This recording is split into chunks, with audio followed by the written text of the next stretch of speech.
U.S. President Barack Obama hoped that his second Summit of the Americas would focus primarily on themes of expanding economic integration and partnership across the Americas.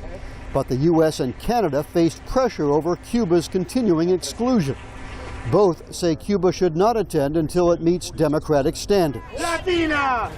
Protesters in the streets of Cartagena demonstrated against U.S.-Cuba policy.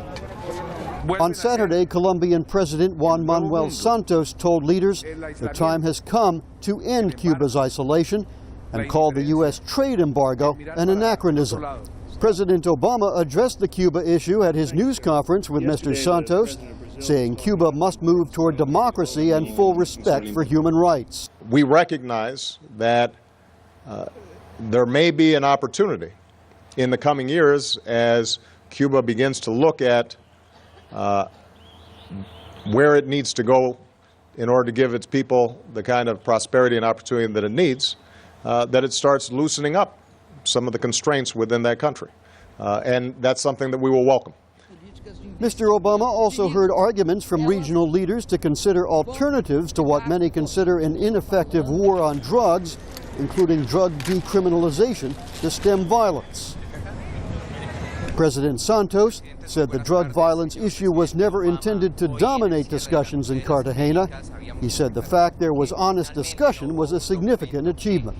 Que se discutió y se discutió también con toda la sinceridad, toda la franqueza, la posición. We discussed it frankly, candidly. We heard positions from President Obama, from the United States, and from other countries. And they were all laid out on the table, and I think this was a positive step. If we can find paths that will provide more effective and cheaper mechanisms to fight against drug trafficking and organized crime, well, let's work on that. Mr. Obama also discussed the drug issue with one proponent of decriminalization, Guatemala's President Otto Perez Molina, and with the President of Peru. In a final event before he left Cartagena, President Obama joined President Santos in a ceremony marking the Colombian government's program of returning land to people displaced by armed groups, including paramilitary militias and FARC guerrillas. The first African-American U.S. president attending such an event was highly significant in a country with the second largest black population in South America after Brazil.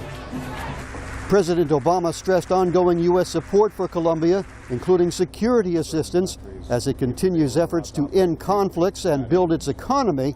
He said this is part of his broader policy of seeking equal partnerships in the Americas.